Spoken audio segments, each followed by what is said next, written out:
किताबें किताबों का एक अलग ही रोल है हमारी ज़िंदगी में।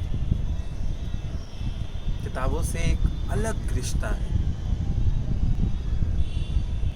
याद है बचपन में जब हमारा नया सेशन शुरू होता था तो मम्मी पापा हमें नई नई किताबें ला कर देते थे और हमारे अंदर से वो एक अलग ही अट्रैक्शन होता था किताबों को लेके। हम तुरंत कुछ कुछ किताबें निकाल कर पढ़नी शुरू कर देते और उसकी वो सुगंध, सच मानिए नए किताबों के पन्नों की वो सुगंध किसी गुलाब के फूल से कम नहीं होती। या फिर किताबों को कभी सर के नीचे तकिए की तरह लगाकर सोना, सच बहुत अच्छी नींद आती थी तब। आपने फिल्में भी तो देखी ही होंगी। फिल्मों में जब हीरो हीरोइन पहली बार कैसे मिलते थे, आपस में टकरा गए, किताबें गिर गईं, किताबों को एक दूसरे को दिया, नज़रें मिल गईं और बस वहाँ से शुरू हो गई उनकी प्यार भरी दास्तां। किताबें केवल शब्दों से भरा हुआ कोई समागम नहीं, ये तो एक अद्भुत चीज़ है हमारे एहसासों की, जो किसी ने लिख दी और हमने पढ़ ली। मेरा ये प्रयास है कि हम फिर से किताबों की दुनिया में वापस लौटें और अपने उस सच्चे दोस्त को फिर से ढूंढें जो हमारे बिन उतना ही अधूरा है जितना।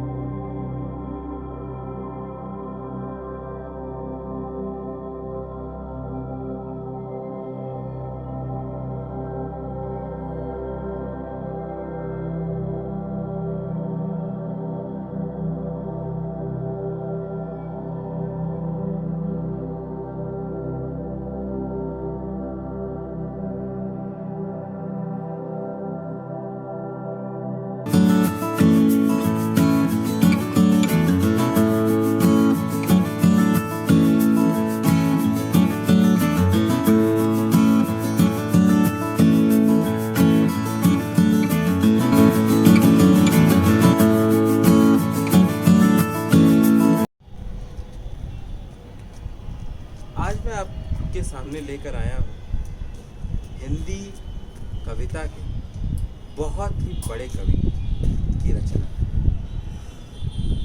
और ये कवि कोई और नहीं, इनका नाम है बच्चन। अरे नहीं, इतना टेंशन मत लीजिए। बच्चन से मेरा अर्थ वो नहीं है जो आप समझ रहे हैं। जी हाँ, मैं बात कर रहा हूँ अमिताभ बच्चन के पिता यानी हरिवंश राय बच्चन की, जिन्हें सब प्यार से बच्चन बुलाते थे। ये अलग बात है कि आज अमिताभ बच्चन ने वो मुकाम हासिल कर लिया है कि बच्चन मतलब उन्हीं को माना जाता है, लेकिन मुकाम तो हासिल किया था मधुशाला के लेखक और हम सब के आदरणीय, हम सब के प्रिय बच्चन। बच्चन से जब भी कोई उनका परिचय पूछता था तो अपने चिर परिचित अंदाज में अपना परिचय देते थे। वो कहते थे, मिट्टी का तन मस्ती का मन, क्षण भर जीवन मेरा परिचय। ये सारी खूबियां हैं जो मुझे बच्चन की पसंद आती। बच्चन ने अपनी शुरुआती दौर की किताबों का संग्रह मधु नाम से ही निकाला, जैसे मधुशाला, मधुकलश, मधुबाला। मधु का अर्थ होता है शहद, और सच मानिए उनकी लेखनी में एक अलग ही शहद की खूबी थी, जो उतनी ही मीठी, उतनी ही सरस लगती है जैसे कि मधु।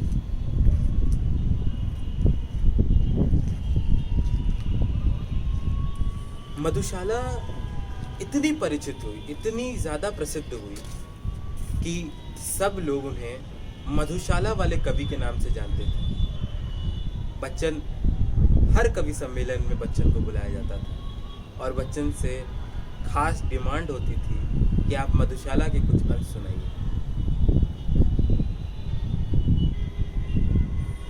बच्चन खुद भी ये मानते हैं कि मधुशाला ने उनको वो ख्याति प्राप्त करवाई जो उनकी और रचनाएं उनको न दिला।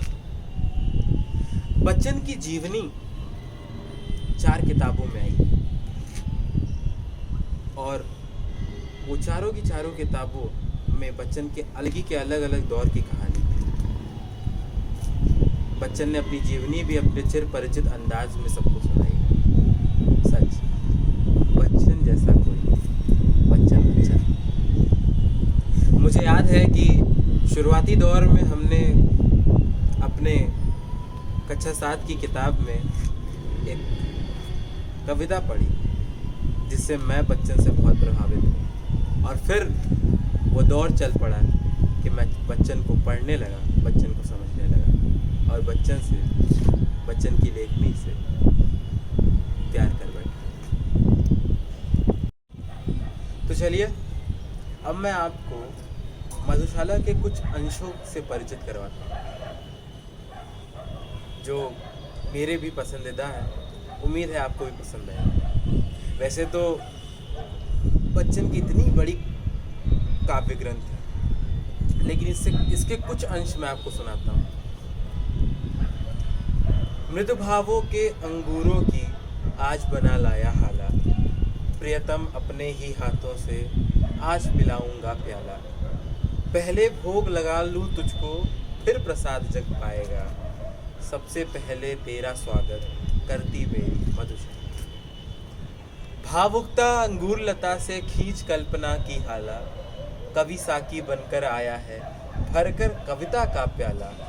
कभी न कड़ भर खाली होगा, लाख पिए 2 लाख पिए, पाठक गण है पीने वाले, पुस्तक मेरी मधुशाला।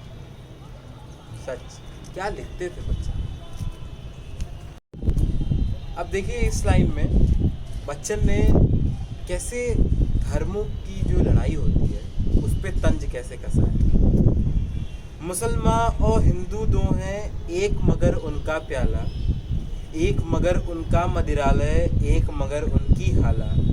दोनों रहते एक न जब तक मस्जिद मंदिर में जाते, बैर बढ़ाते मस्जिद मंदिर, मेल कराती मधुशाला। और जैसे कि हम सब जानते हैं कि मैं काशी का रहने वाला हूँ और काशी शिव की नगरी है। तो शिव के ऊपर बच्चन की कुछ लाइनें हैं कि बजी न मंदिर में घड़ियाली, चढ़ी न प्रतिमा पर माला, बैठा अपने भवन मुअज्जिन देकर मस्जिद में ताला। लूटे खजाने नरपतियों के, गिरी गढ़ों की दीवारें, रहे मुबारक पीने वाले, खुली रहे यह मधुशाला। बने पुजारी प्रेमी साकी, गंगा जल पावन हाला, रहे फेरता अविरल गति से मधु के प्यालों की माला।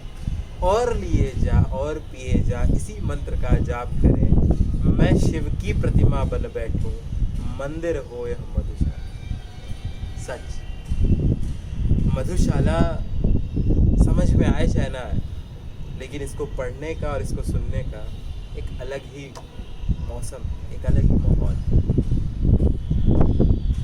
आज तक मधुशाला की पूरी रुबाइयों का पाठ कहीं नहीं हुआ, लेकिन हाँ, एक बार एक कवि सम्मेलन में बच्चन आए थे।